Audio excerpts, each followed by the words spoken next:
praise the Lord for this one more opportunity to come together on this electronic platform and to study the word of God. கர்த்தருடைய வார்த்தையை படிப்பதற்காக இன்னொரு முறை நாம் இந்த electronic platform மூலமாக வருவதிலே கர்த்தரை ஸ்தோத்திரிக்கிறேன். We thank and praise the Lord for the efforts of the assembly there in Sela. சேலத்திலே இருக்கக்கூடிய அந்த சபைக்காக நான் கர்த்தரை ஸ்தோத்திரிக்கிறேன். We were studying from the first epistle of Corinthians chapter 16. நாம் 1 கொரிந்தியர் 16ஆம் அதிகாரத்திலிருந்து படித்துக் கொண்டிருக்கிறோம். And on the first week we looked at the first few verses from verses 1 to 4. முதல் வாரத்திலே முதல் 4 வசனங்களை நாம் படித்தோம். Then we saw the second portion from 5 to 12. அடுத்ததாக 5 முதல் 12 வசனங்களை நாம் இரண்டாவது வாரத்திலே படித்தோம். We saw the key verse of this chapter could be verse number 14, where Apostle Paul says, "Let all things be done in love."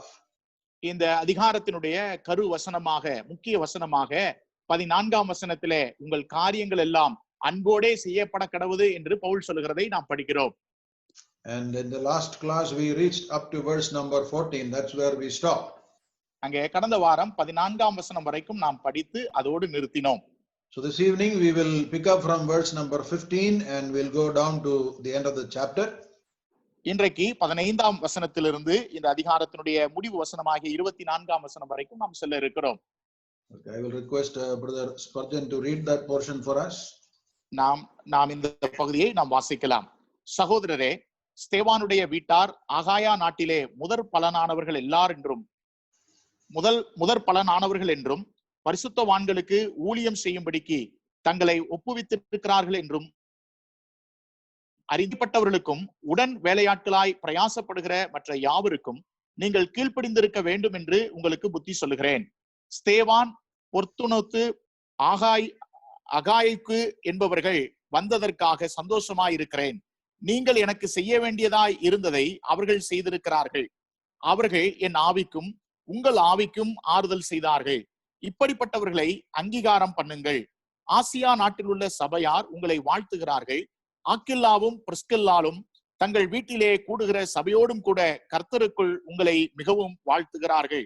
சகோதரர் எல்லாரும் உங்களை வாழ்த்துகிறார்கள். ஒருவரை ஒருவர் பரிசுத்த முத்தத்தோடே வாழ்த்துங்கள். பவுலாகிய நான் என் கையெழுத்தாலே உங்களை வாழ்த்துகிறேன். ஒருவன் கர்த்தராகிய இயேசு கிறிஸ்துவினிடத்தில் அன்பு கூறாமற் போனால் அவன் சபிக்கப்பட்டவனாய் இருக்க கடவன். கர்த்தர் வருகிறார். கர்த்தராகிய இயேசு கிறிஸ்துவனுடைய கிருபை உங்களுடனே கூட இருப்பதாக. கிறிஸ்து இயேசுவுக்குள்ளான என்னுடைய அன்பு உங்கள் எல்லாரோடும் கூட இருப்பதாக. ஆமென். May the Lord bless the reading and the meditation of his word to our hearts. தேவன் தாமே நாம் வாசித்த நாம் சிந்திக்க போகிற தேவனுடைய வார்த்தையை நம்முடைய இருதயத்திற்கு ஆசீர்வதித்து தருவாராக. In the last class when we finished, we said that everything that includes whatever was mentioned in verse number 13 also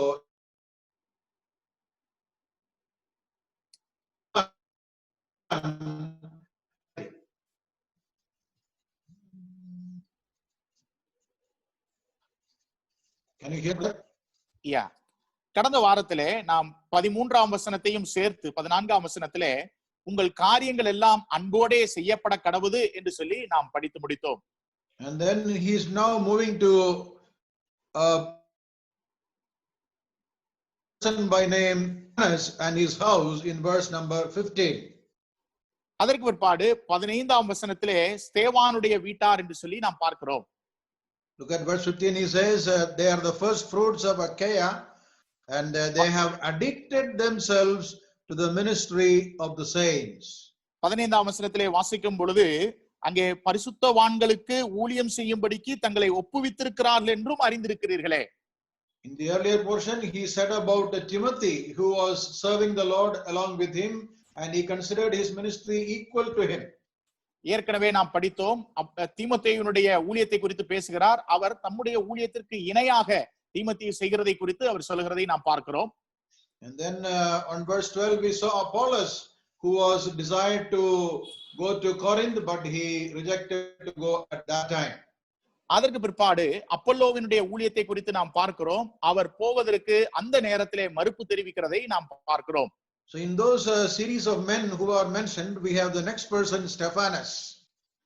அதற்கு பிற்பாடு இப்பொழுது பார்க்கிறோம். Well, the word Stephanus is same as Stephen, and the name means crown. அங்கே ஸ்தேவான் என்று சொல்லுகிறதனுடைய அர்த்தம் கிரீடம் என்பது அதனுடைய அர்த்தமாய் இருக்கிறது. Now they were the first fruits of Achaia, it says. அங்கே அது என்ன வேதம் என்ன சொல்கிறது என்று சொன்னால், அகாயா பட்டணத்திலே முதற் பலனாக அவர்கள் இருந்தார்கள் என்று சொல்லி நாம் வாசிக்கிறோம். That means they were like seniors or the ones who started the assembly there.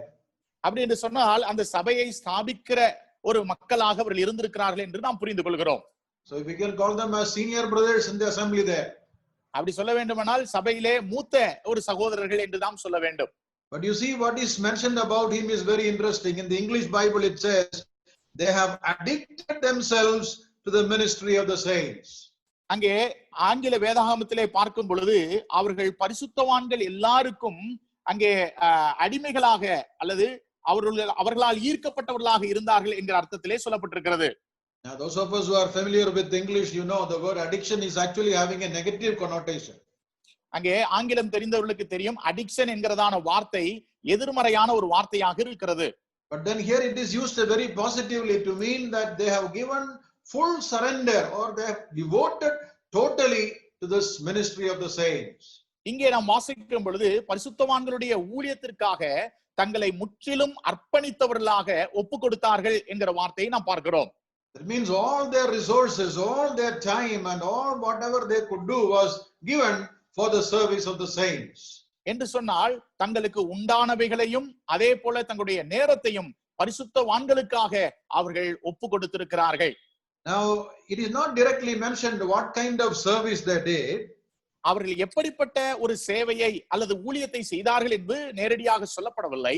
But the indication there is that they were not really preaching or teaching the word of God.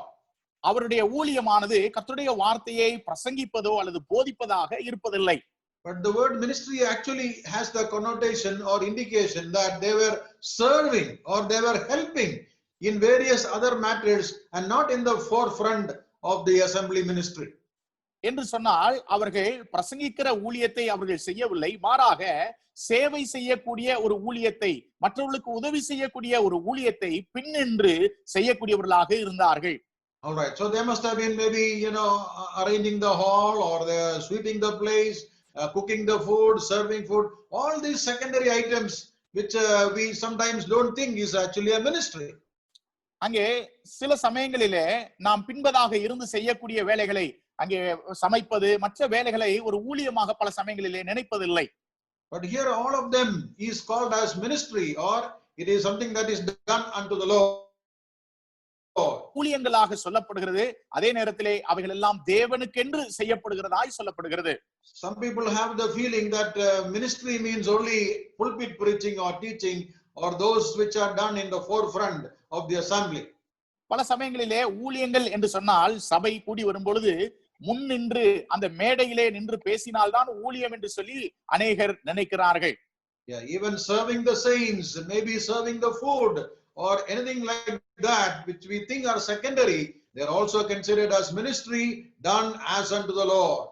அங்கே ஒரு சபையிலே கூடி வரும் பொழுது மற்றவர்களுக்கு உணவு பரிமாறினாலும் மற்ற உதவிகளை செய்தாலும் கூட அது ஊழியமாகத்தான் வேதம் சொல்லுகிறது. அது கர்த்தருக்கென்று செய்யப்படுகிற ஒரு ஊழியமாக பாவிக்கப்படுகிறது. You remember in the book of Nehemiah, we read about those men who were building the walls of Jerusalem. அங்கே எருசலேமின் பட்டணத்தினுடைய சுவர்களை, அந்த மதில்களை கட்டக்கூடிய மனிதர்களை குறித்து நெகேமியாவுடைய புத்தகத்திலே நாம் பார்க்கிறோம். That is a மேஸ்திரி's job. அது மேஸ்திரி செய்யக்கூடிய ஒரு வேலை. But then that work is called as a good job, a great job, and also God's work. அது நல்ல வேலை, அது பெரிய வேலை, அது தேவனுடைய வேலை என்று சொல்லி நாம் அங்கே பார்க்கிறோம். Well, even building the wall is the work of the Lord. That is how they looked at it. அங்கே மதிலை கட்டுவதும் கூட தேவனுக்கு செய்யக்கூடிய ஒரு ஊழியமாக அவர்கள் அதை பார்த்தார்கள். Once I saw a sister who had a board in her kitchen hanging above the stove. அங்கே ஒரு முறை ஒரு சகோதரனுடைய வீட்டை பார்த்தேன். அவர்கள் அவருடைய அடுப்பிற்கு மேலாக ஒரு போர்டை வைத்திருந்தார்கள். The board reads like this: divine services held here 3 times daily. அங்கே தெய்வீக சேவையானது ஒரு நாளைக்கு 3 முறை இந்த இடத்தில் செய்யப்படுகிறது என்று எழுதி வைத்திருந்தார்கள். What do you mean by divine services? You mean she's holding some prayer meeting in the kitchen? அங்கே தெய்வீக சேவை என்று சொல்லும் பொழுது அவர்கள் சமையலறையிலே ஜெபக்கூட்டம் நடத்துகிறார்களோ? No, no, no. She was actually cooking 3 times. அங்கே அப்படி அல்ல, அவர்கள் 3 முறை அந்த இடத்திலே சமையல் செய்கிறார்கள். But when she did that, she considered as a divine service. அதை அவர்கள் செய்யும் பொழுது அது தெய்வீக சேவை என்று சொல்லி அவர்கள் நினைத்துக் கொள்கிறார்கள். In other words, anything that we do deserves our whole attention and all affection and all our resources. இன்னொரு வார்த்தையில் சொல்ல வேண்டும் என்று சொன்னால், நமக்கு இருக்கக்கூடிய எல்லாவற்றையும் முழு மனதோடு செய்யக்கூடியதாக இருக்க வேண்டும். Now, if Stephanus is one of the first fruits of the assembly there, அங்கே ஸ்தேவான் அந்த சபையினுடைய முதற் பலனாக இருப்பார் என்றால், and he must be one of the leaders or elders there, அங்கே இருக்கக்கூடிய சபையிலே ஒரு மூப்பராக, ஒரு தலைவராக அவர் இருப்பார். It is understood because in verse 16 it says, you should submit yourself to such people. That means he must be playing a leadership role. வசனத்திலே வாசிக்கும் பொழுது இப்படிப்பட்டவர்களுக்கு அங்கே கீழ்ப்படிய வேண்டும் என்று சொல்லும் பொழுது அவர் அந்த வேலையை செய்யக்கூடியவராகத்தான் இருக்கிறார். Mind you, Stephanus is one of the first fruits of the church and he is a leader there. But look at him, he is on the service, small jobs and doing it wholeheartedly. ஸ்தேவானை குறித்து நாம் பார்க்கும் பொழுது அந்த சபையினுடைய முதற் பலனாக இருக்கிறார், அந்த சபையினுடைய ஒரு முக்கியமான தலைவராக இருக்கிறார். அப்படி இருந்தும் கூட சிறிய சிறிய வேலைகளை, சேவைகளை அந்த ஸ்தேவான் செய்யக்கூடியவராக இருக்கிறார். This I believe is the best example that we can learn from the Lord, who came not to be served but to serve and to give his life as a ransom for many. கர்த்தராகிய இயேசு கிறிஸ்துவினுடைய அந்த வாழ்க்கையிலிருந்து நாம் உதாரணத்தை எடுத்துக்கொள்ள முடியும். அவர் ஊழியம் கொள்ளும்படி வராமல் மற்றவர்களுக்கு ஊழியம் செய்யும்படியாக வந்தார் என்று சொல்லி நாம் வேதத்திலே வாசிக்கிறோம். In other words, you see here a leader, but he is on the service. So this is servant leadership. நாம் இங்கே வாசிக்கும் பொழுது ஒரு தலைவர் வேலை செய்யக்கூடியவராக இருக்கிறார். வேலைக்கார தலைமைத்துவத்தை தான் நாம் இங்கே பார்க்கிறோம். Nowadays, we know many of our leaders, we are not blaming anybody, but that's a trend, whether outside or inside. They would rather be happy to sit in the chair and, occupy the front positions rather than go to do these small jobs and serve the assembly. அங்கே நாம் மற்றவர்களை குற்றப்படுத்துவதற்காக சொல்லவில்லை. இன்றைக்கு இருக்கக்கூடிய நடைமுறை விஷயமாக இருப்பது என்னவென்று சொன்னால், முதலிலே இருக்கக்கூடிய நாற்காலிகளிலே அமர்ந்து கொண்டு அங்கே எந்த ஒரு வேலையும் செய்யாமல் போவது இன்றைக்கு வழக்கமாக இருக்கிறது. But we see a good example from Stephanus and also the household it says. So as a family, they were totally committed to this ministry. இங்கே ஸ்தேவானையும் அவருடைய வீட்டாரையும் குறித்து நாம் பார்க்கும் பொழுது அவர்கள் குடும்பமாக தங்களை ஊழியத்திற்கென்று ஒப்பு கொடுத்திருந்தார்கள். Now such kind of leadership, in verse 16 he says, they need to be submitted to. அங்கே 16ஆம் வசனத்திலே வாசிக்கும் பொழுது இப்படிப்பட்ட தலைமைத்துவத்துக்கு நாம் கீழ்ப்படிந்திருக்க வேண்டும். Not only submission, in verse number 18 it says, therefore acknowledge them that are such. அங்கே கீழ்ப்படிந்திருப்பது மாத்திரமல்ல, 18ஆம் வசனத்திலே வாசிக்கும் பொழுது அப்படிப்பட்டவர்களை அங்கீகரிக்க வேண்டும் என்று சொல்லி நாம் பார்க்கிறோம். A very important lesson for all of us to learn, that those in the forefront of the assembly or those who are in the oversight or in the eldership, they should be submitted to and they should be recognized and acknowledged as the Lord's appointed people. இதிலிருந்து நாம் கற்றுக்கொள்ளக்கூடிய பாடம் என்னவென்று சொன்னால், மூப்பொருளாக இருக்கக்கூடியவர்கள் அல்லது முன்னணியிலே இருக்கக்கூடியவர்களுக்கு கீழ்ப்படிய வேண்டும், அவர்களை அங்கீகரிக்க வேண்டும் என்பதைத்தான் இங்கே நாம் பார்க்கிறோம். Rebellion could lead to disunity. அங்கே நாம் அவர்களுக்கு எதிராக செய்வது ஒற்றுமையை சீர்குலைக்கக்கூடியதாக இருக்கும். Rebellion can also, judgment of God. அங்கே முரட்டாட்டம் செய்வது தேவனுடைய வரவழைக்கக்கூடியதாக இருக்கும். The best example I can think of is, Korah and his friends there in the book of Numbers chapter 16. We know it, we are not turning there. அதற்கு உதாரணமாக நான் சொல்லுகிறேன். என்னாகும் புத்தகம் 16ஆம் அதிகாரத்திலே சொல்லப்பட்டிருக்கிறது, நாம் அறிந்திருக்கிறோம், அதை திருப்ப வேண்டிய அவசியம் இல்லை. கோராவும் அவனுடைய கூட்டத்தாரையும் குறித்து நாம் வாசிக்கிறோம். They rebelled against Moses and his authority, and we know the result was that there was great destruction. அங்கே மோசேயினுடைய தலைமைத்துவத்துக்கும் எதிராக அவர்கள் பேசினார்கள். அதனால் வந்த விளைவு அவர்கள் ஒரு பெரிய ஆபத்தை அவர்கள் சந்திக்க வேண்டியதாக இருந்தது. Sometimes whatever they do in the oversight may not be appealing to us or favorable for us, but still, whatever be the case, submission is called for. அங்கே கண்காணிப்பு ஊழியத்தை செய்யக்கூடியவர்கள் அவர்கள் செய்யக்கூடிய வேலை ஒருவேளை நமக்கு பிடித்ததாக இல்லாமல் போகலாம், ஆனாலும் கூட நாம் கீழ்ப்படிந்திருக்க வேண்டும். The book of Ephesians, Paul says in chapter 5 verse 21 that in the fear of God we need to submit to one another. எபேசியர் 5:21 வாசிக்கும் பொழுது கர்த்தருக்கு பயப்படுகிறதுனாலே நாம் ஒருவருக்கு ஒருவர் கீழ்ப்படிந்திருக்க வேண்டும் என்று சொல்லி நாம் வாசிக்கிறோம். As we go forward in that chapter, 1 Corinthians 16 verse number 17, we read about the joy of Apostle Paul when Stephanas and Fortunatus and Achaicus they came and had fellowship with him. 1 கொரிந்தியர் 16:17 அந்த ஸ்தேவான், பொர்த்துனோத்து, அகாயாவுக்கு என்பவர்கள் வந்ததற்கு சந்தோஷமாய் இருக்கிறேன் என்று அவர் சொல்கிறதை நாம் பார்க்கிறோம். He says, I was glad that they came. அவர்கள் வந்ததற்காக சந்தோஷமாய் இருக்கிறேன் என்று சொல்கிறார். And then verse 18 he says, they refreshed my spirit and of course yours also. அங்கே 18ஆம் வசனத்திலே அவர்கள் என் ஆவிக்கும் உங்கள் ஆவிக்கும் ஆறுதல் செய்தார்கள் என்று சொல்கிறார். You remember in chapter 1 of 1 Corinthians itself in verse number 11, Apostle Paul says, I heard news from the house of Chloe that there are divisions among you and there are court cases and so many problems in the church. அங்கே 1ஆம் அதிகாரத்திலே அப்போஸ்தலனாகிய பவுல் 1 கொரிந்தியர் 1ஆம் அதிகாரத்திலே அவர் சொல்கிறார், கொலோவேயாளின் வீட்டாரால் உங்களை குறித்து நான் சிலவற்றை அறிந்திருக்கிறேன், அங்கே உங்களுக்குள்ளே வாதங்கள் இருக்கிறது, நீங்கள் வழக்குகள் வைத்திருக்கிறீர்கள் என்று சொல்லி அவர் சொல்கிறார். So that news actually saddened his heart.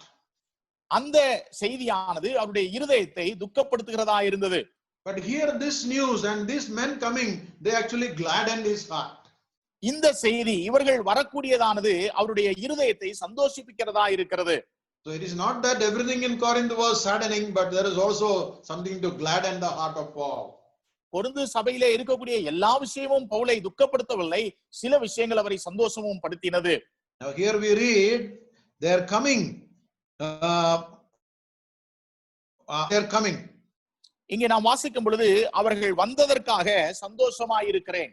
And he was refreshed in his spirit, verse 18.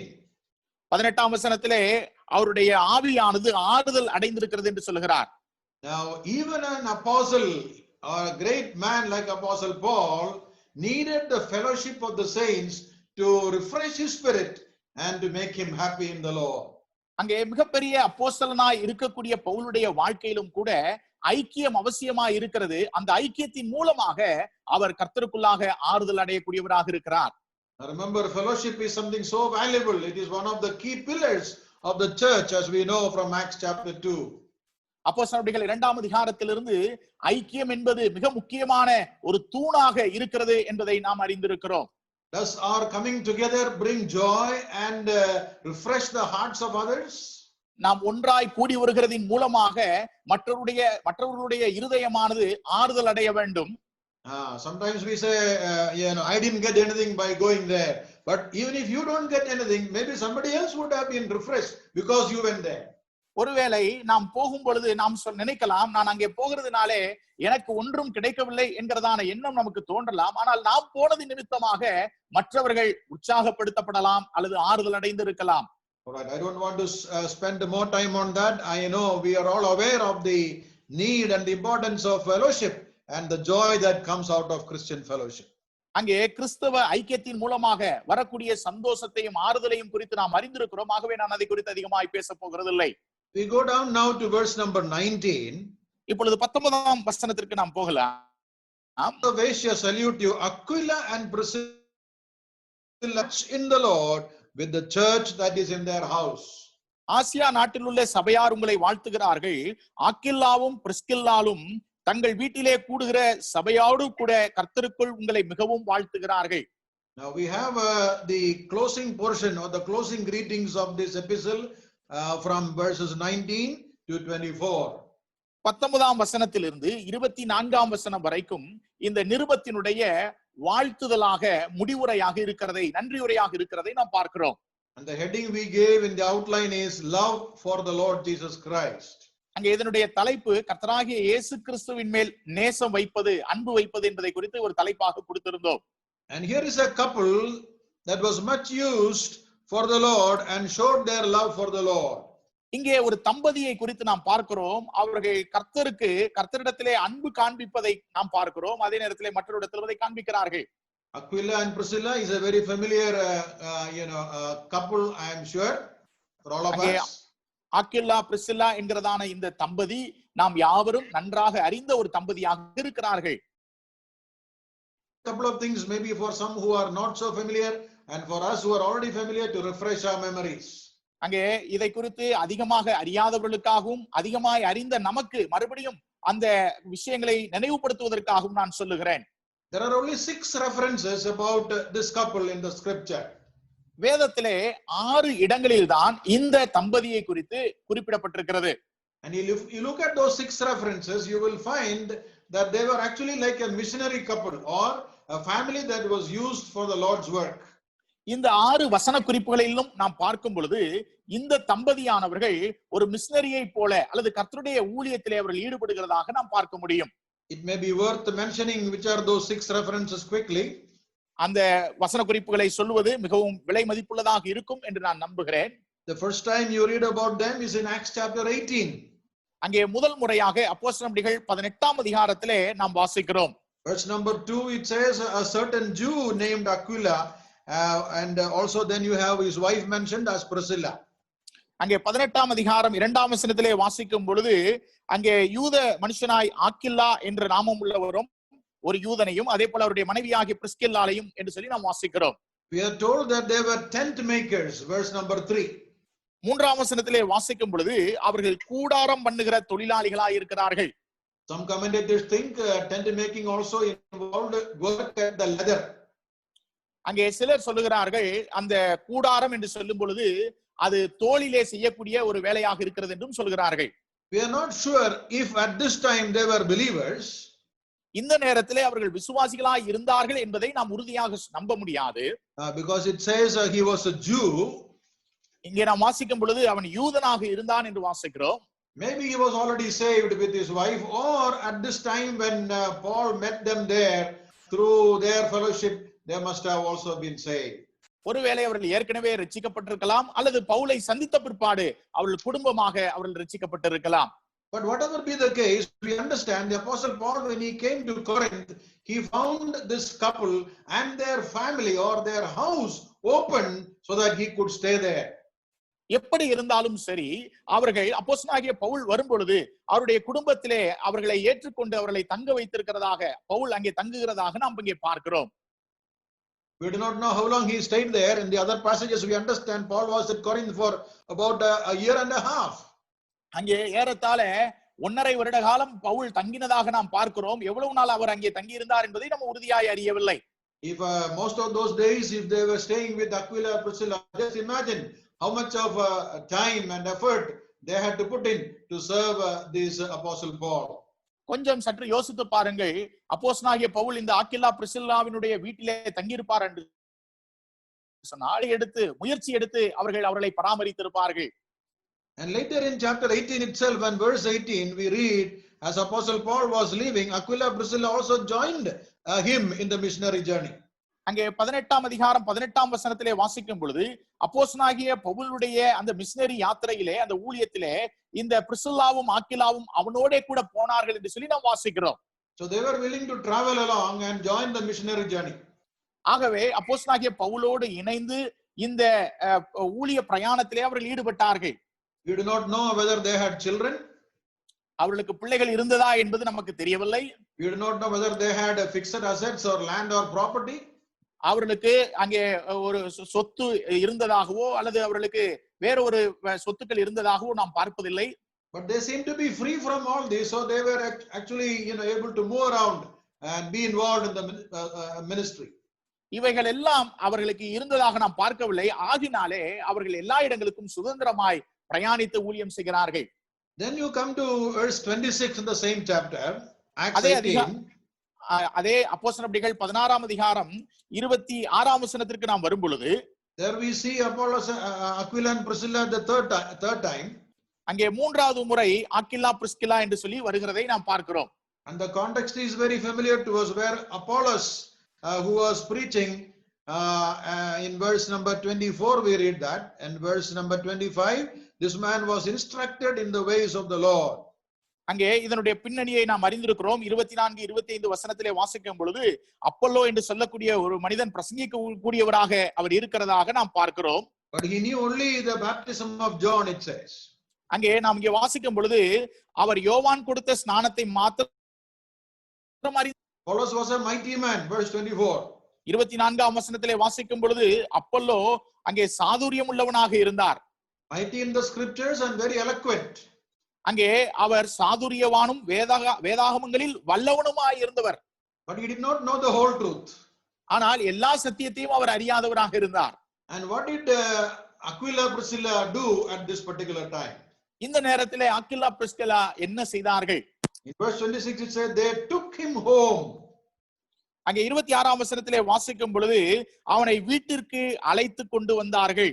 All right. Now maybe they were preaching there in the synagogue or in the church there, and they understood that Apollos is not doing well. Instead of correcting him publicly then and there, they had the humility to invite him home and then give him some instructions.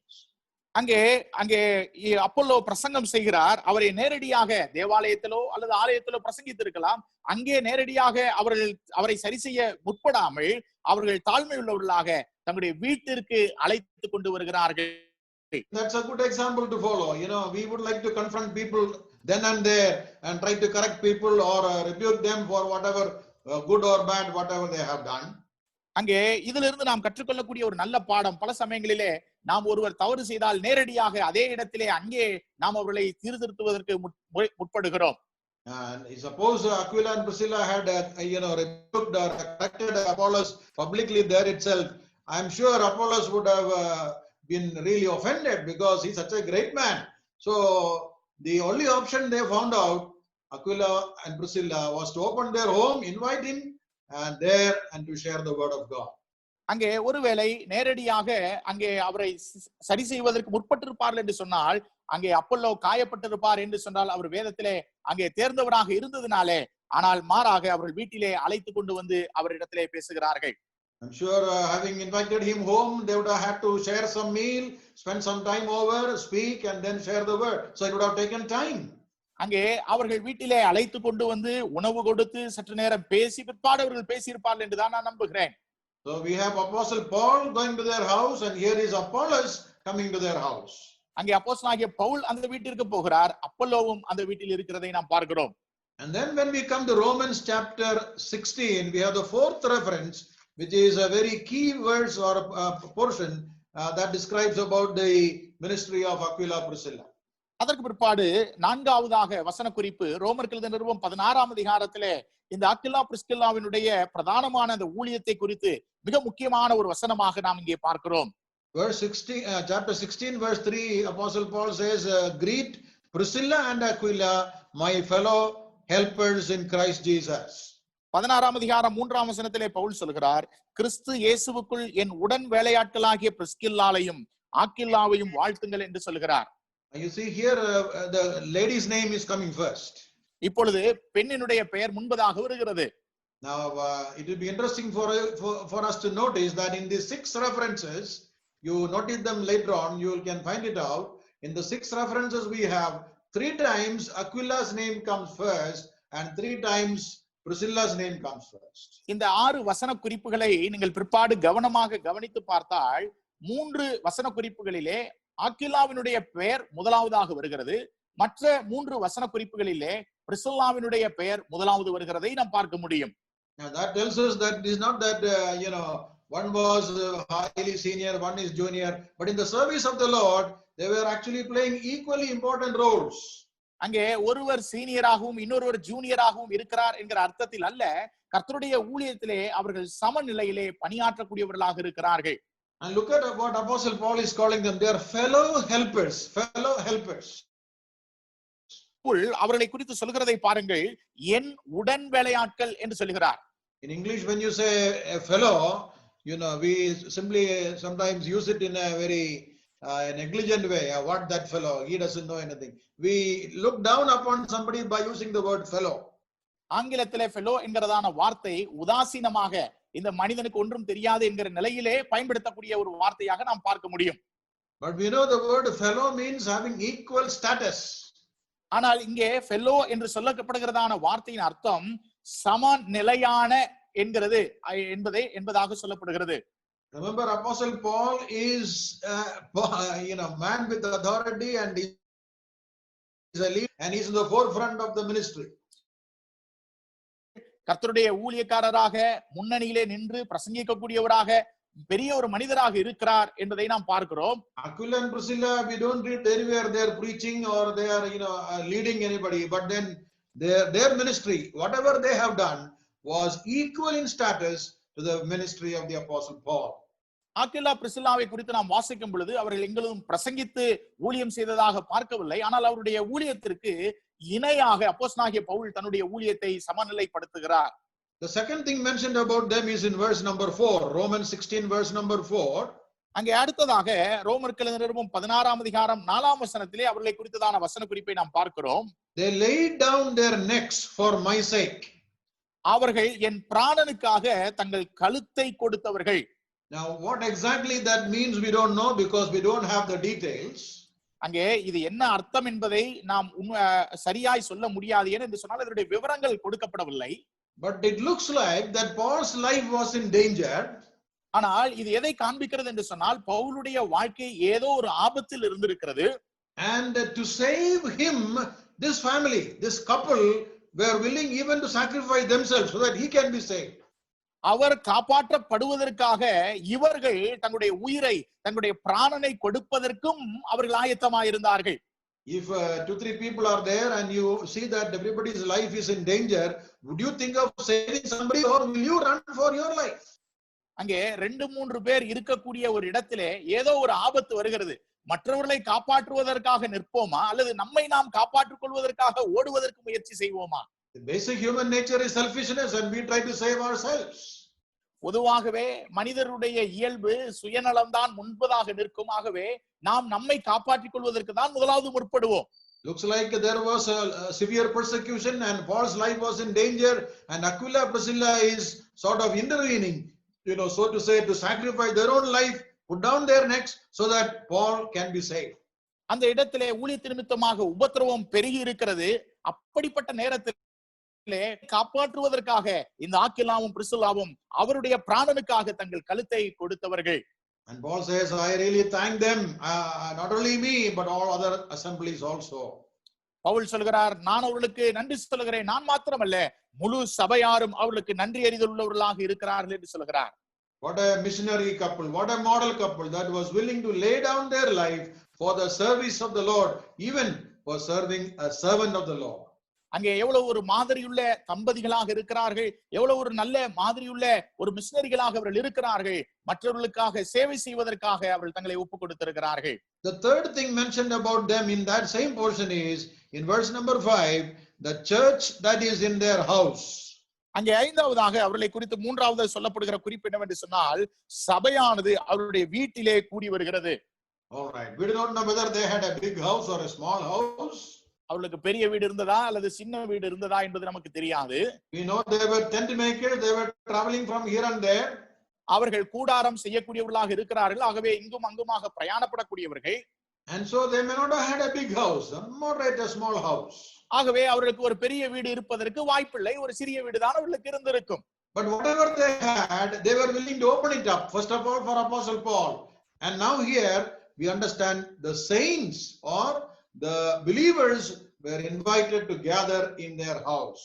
வீடு எப்படிப்பட்டதாக இருந்தாலும் பரவாயில்லை, அவர்களுடைய வீட்டிலே முதலாவது அப்போஸ்தலனாகிய பவுலை தங்கள் வீட்டிலே ஏற்றுக்கொண்டார்கள். பிற்பாடு பரிசுத்தவான்களை அவர்கள் தங்களுடைய வீட்டிலே சேர்ந்து ஒன்று சேரும்படியாய் அவர்கள் அழைத்திருக்கிறார்கள்.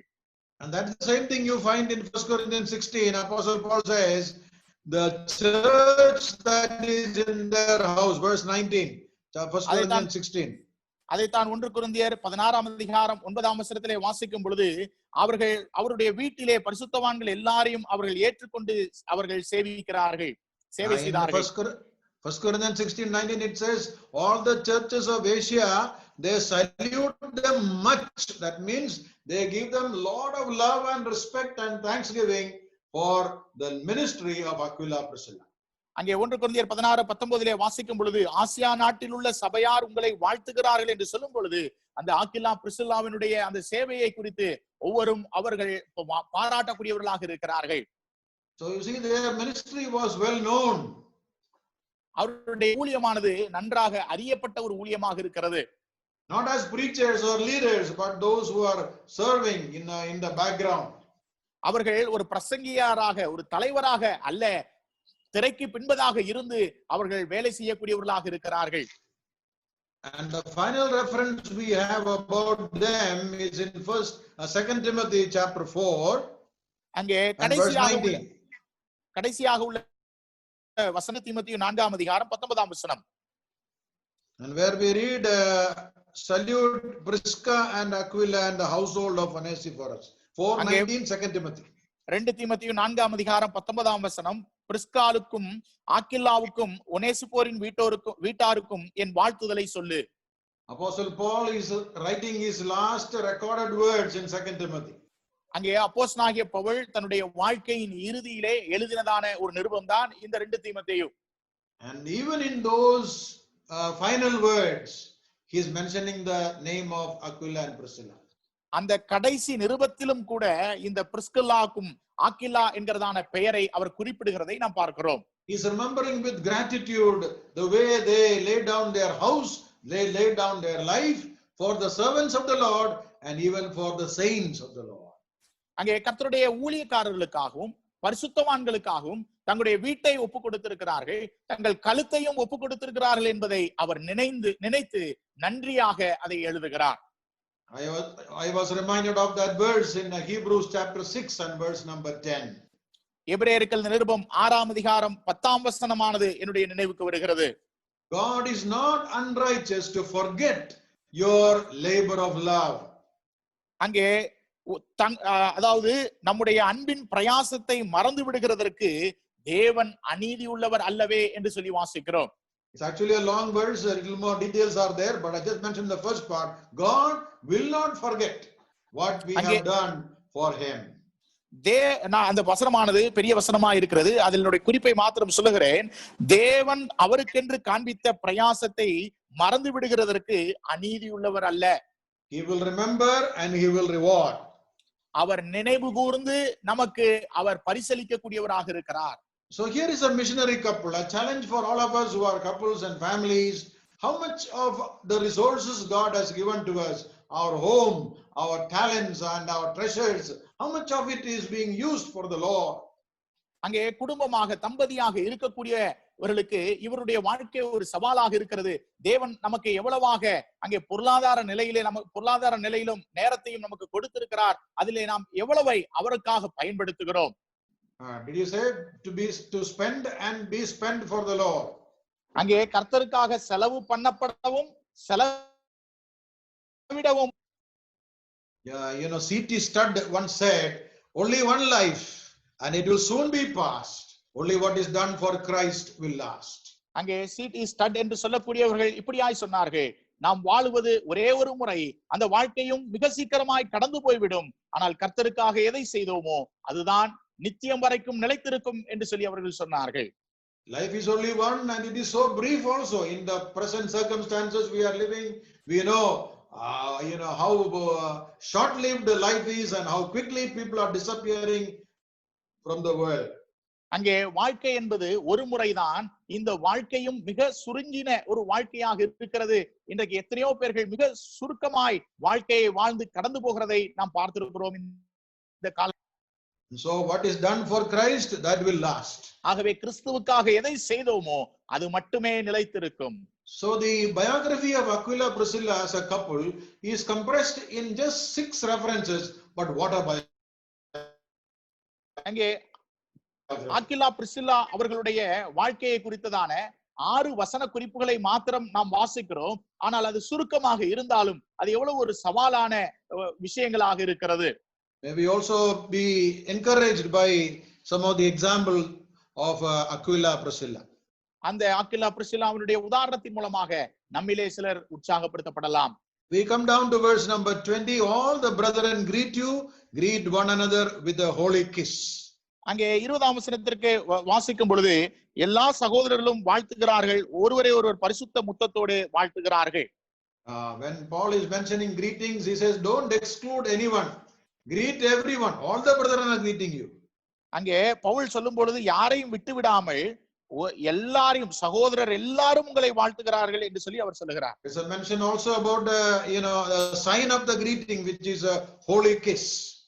அங்கே அந்த வாழ்த்துதனுடைய அடையாளமாக பரிசுத்த முத்தத்தை அவர் சொல்லுகிறார்.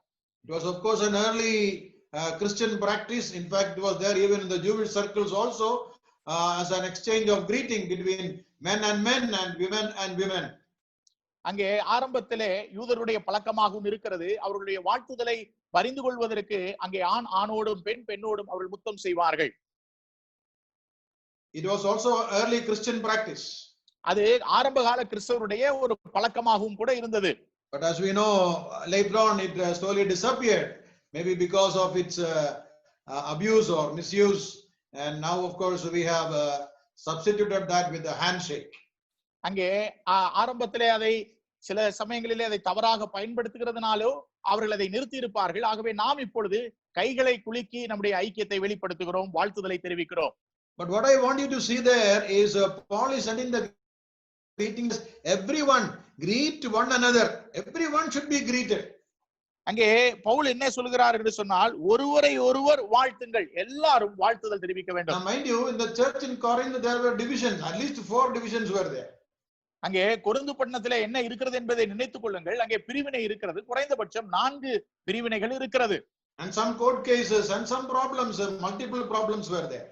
அங்கே சில நீதிமன்றங்களிலே வழக்குகள் இருக்கிறது, பலவிதமான பிரச்சனைகள் உள்ளே இருக்கிறது. But Apostle Paul says, let love overrule all these differences of opinion. Let there be love that is exchanged between everyone. இந்த கருத்து வேறுபாடுகளுக்கு அப்பாற்பட்ட நிலையிலே அங்கே அன்பானது ஒருவரோடு ஒருவர் பரிமாறப்பட வேண்டும் என்று சொல்லி அவர் சொல்லுகிறார். Coming down on verse 21, Paul is mentioning that he is writing with his own hand. Maybe he is like putting a signature at the end of the dictation he gave of this writing. 21ஆம் வசனத்திலே வாசிக்கும் பொழுது அந்த நிருபத்திற்கு கீழாக அவர் தன்னுடைய கையெழுத்தை அவர் போடுகிறார். Now we want to spend some time on verse number 22. That is a very important verse. 22ஆம் வசனத்திலே நாம் சற்று நேரம் செலவிட போகிறோம். அது முக்கியமான வசனமாக இருக்கிறது. Let me read that again. If any man love not the Lord Jesus Christ, let him be anathema, maranatha. அங்கே ஒருவன் கர்த்தராகிய இயேசு கிறிஸ்துவினிடத்தில் அன்பு கூறாமற் போனால் அவன் சபிக்கப்பட்டவனாய் இருக்க கடவன், கர்த்தர் வருகிறார். If any man love not the Lord Jesus Christ. அங்கே ஒருவன் கர்த்தராகிய இயேசு கிறிஸ்துவினிடத்தில் அன்பு கூறாமற் போனால், who can be that person who does not love the Lord Jesus? யார் அந்த நபராக இருக்க முடியும் கர்த்தராகிய இயேசு கிறிஸ்துவினிடத்திலே அன்பு கூறாமல்?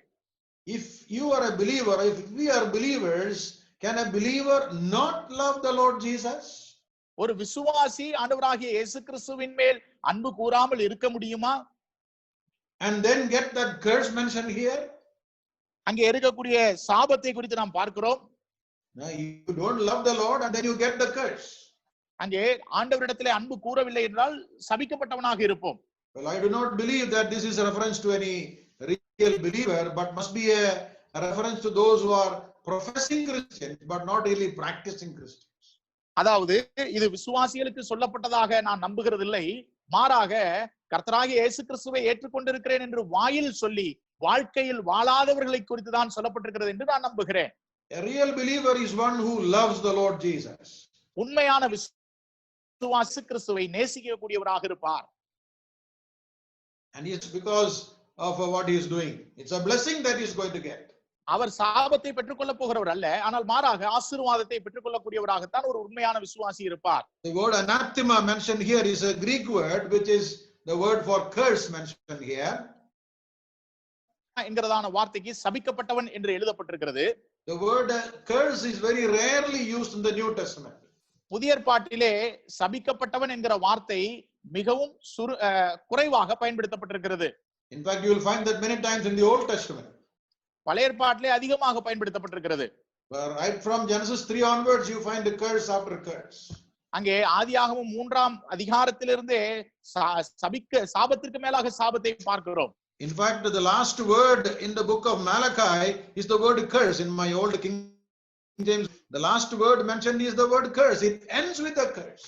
அங்கே பழைய ஏற்பாட்டினுடைய கடைசி புஸ்தகமாகிய மல்கியாவினுடைய கடைசி வார்த்தையிலும் கூட அந்த கேஜேவி வெர்ஷனிலே சாபத்தோடு அது முடிகிறதை நாம் பார்க்கிறோம். But in the New Testament, we rarely see, maybe a couple of times, the word being used. ஆனால் புதிய ஏற்பாட்டிலே அங்கும் இங்குமாக சில முறை மாத்திரம் பயன்படுத்தப்பட்டிருக்கிறதை நாம் பார்க்க முடியும். Galatians 1, Apostle Paul says, if anybody else preaches another gospel, let him be cursed. கலாத்தியர் நிருபம் 1ஆம் அதிகாரத்திலே அப்போஸ்தலனாகிய பவுல் சொல்கிறார், கர்த்தராகிய இயேசு கிறிஸ்துவினுடைய சுவிசேஷத்தை அல்லாமல் வேறொரு சுவிசேஷத்தை ஒருவன் பிரசங்கித்தால் அவன் சபிக்கப்பட்டவனாய் இருக்க கடவன் என்று சொல்லி அவர் சொல்கிறார். And then in verse 9 of Jude also we see Jude is mentioning woe or actually curse upon those who go in the way of Cain, etc.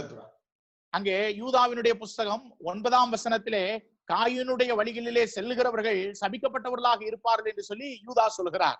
So such kind of a curse really pronounced upon really practicing believers. இப்படிப்பட்ட சாபமானது விசுவாசத்தை பயிற்றுவிக்கிற ஒரு விசுவாசிக்கு சொல்லப்படவில்லை. So we need to put that positively and say, if any man love the Lord Jesus Christ. அங்கே இதை நேர்மறையாக சொல்லலாம். ஒருவன் கர்த்தராகிய இயேசு கிறிஸ்துவினிடத்தில் அன்பு கூர்ந்தால். Yes, what does he do? What is the sign of his love?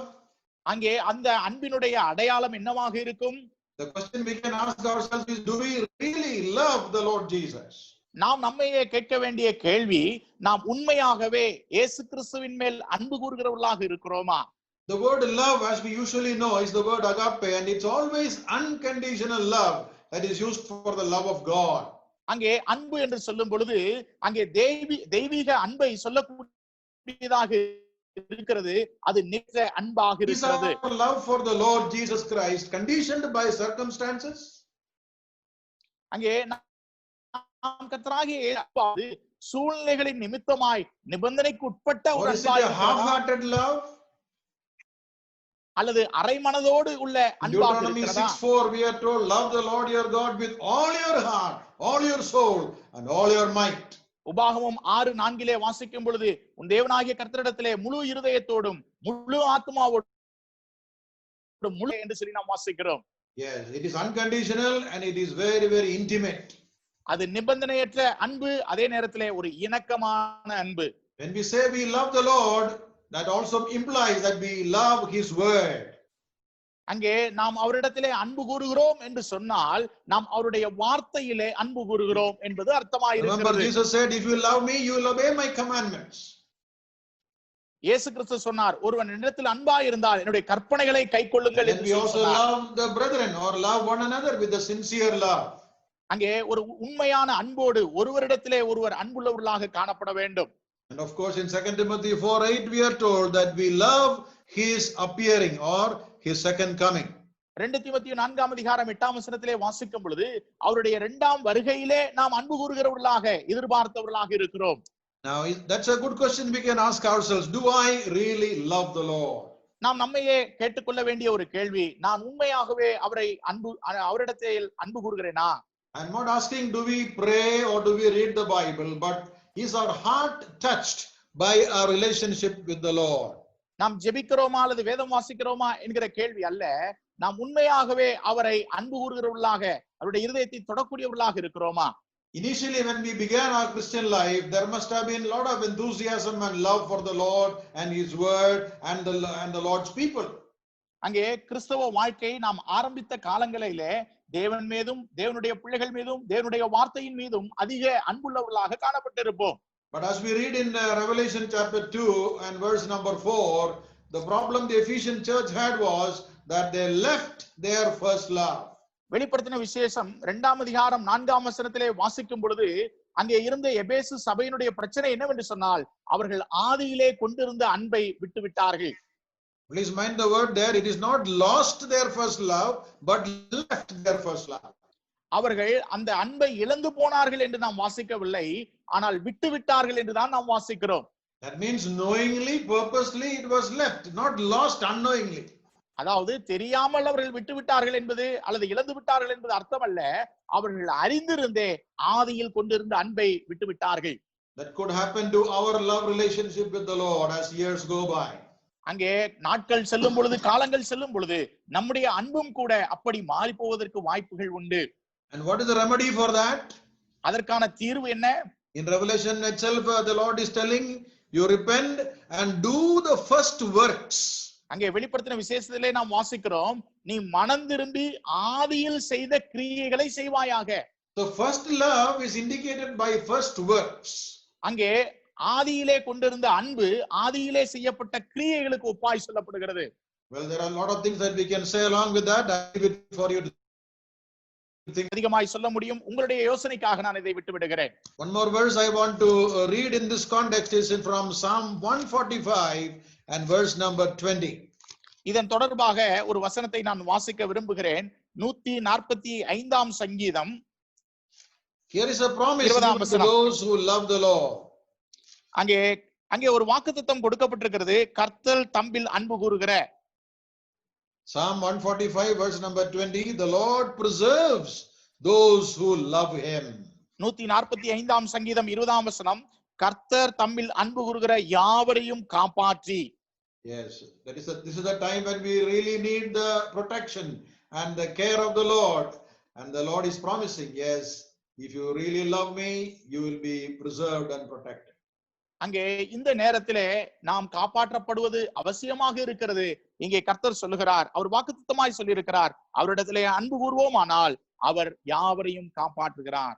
May our love be sincere, not only to the Lord, but to his word and to his work and to the people of God.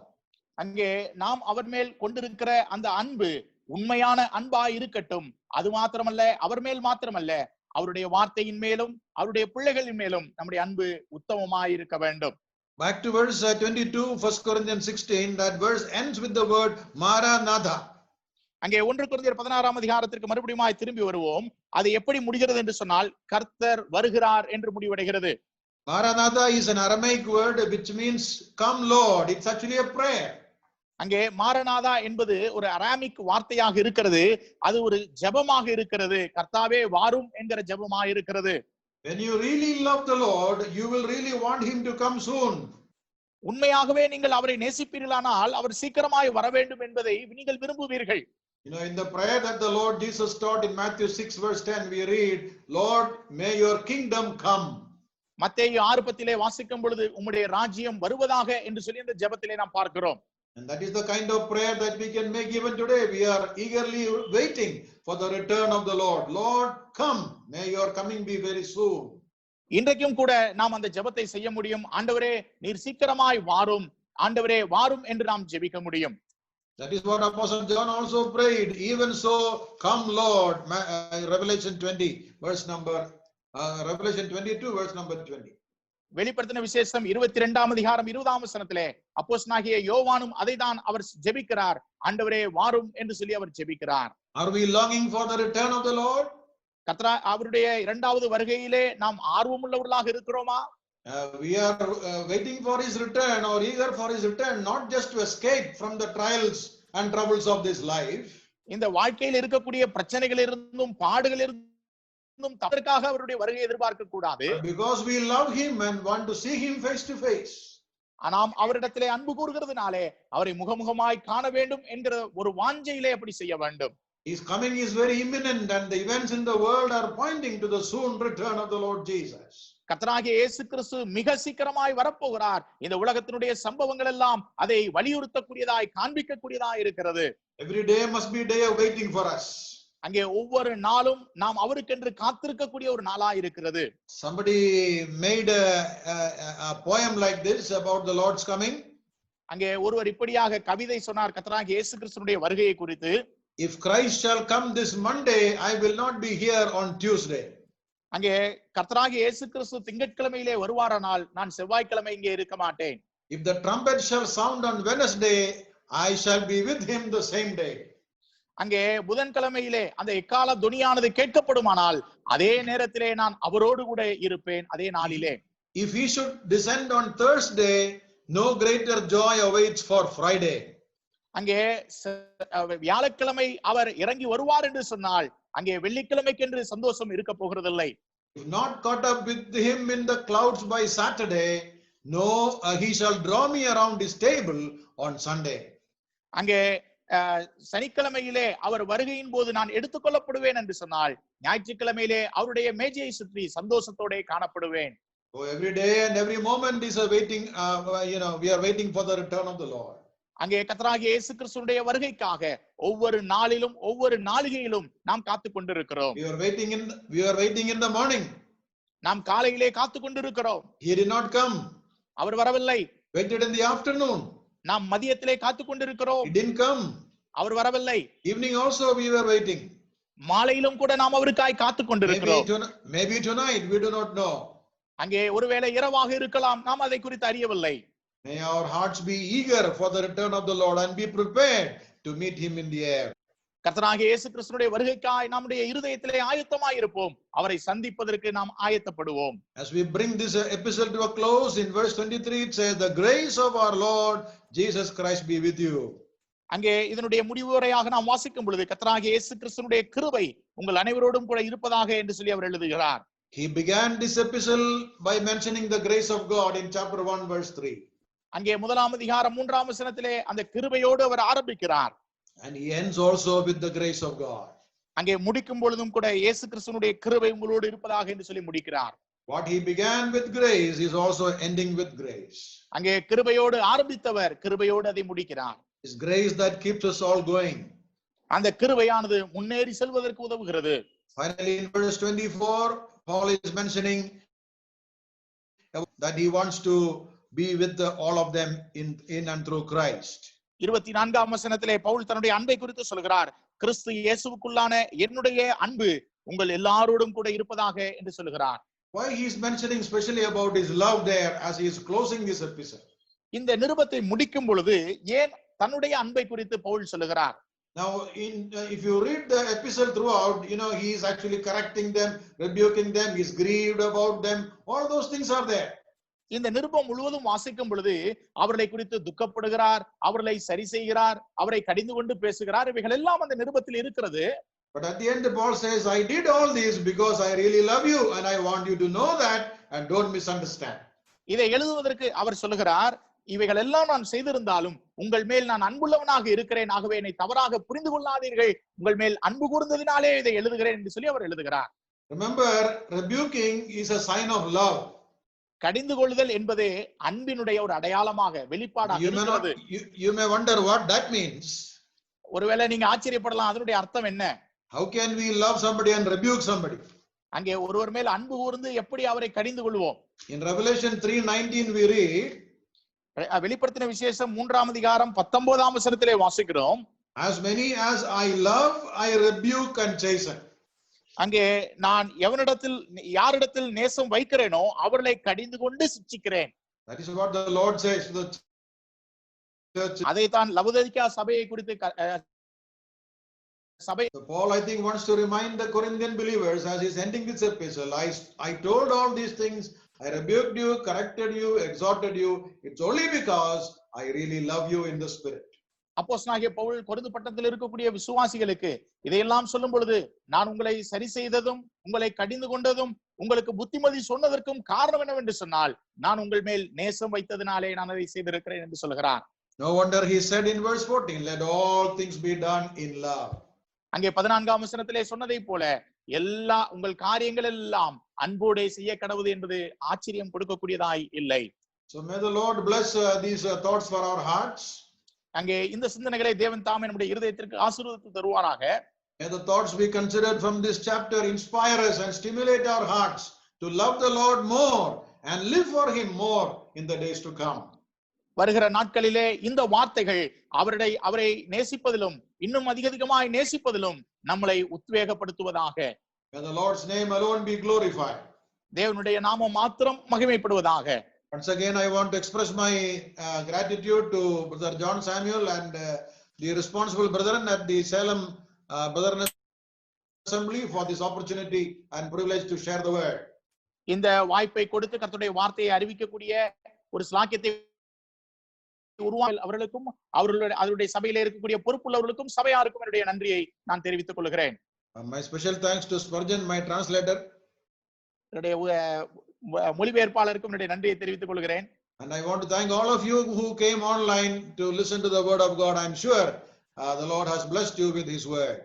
அங்கே ஆன்லைன்ல கர்த்தருடைய வார்த்தையை கேட்கும்படியாக வந்த உங்கள் எல்லாருக்கும் என்னுடைய நன்றியை தெரிவித்துக் கொள்கிறேன். நிச்சயமாக கர்த்தர் இந்த வார்த்தைகள் மூலமாக உங்களை ஆசீர்வதிப்பார். Thank you for sparing your time and God bless you.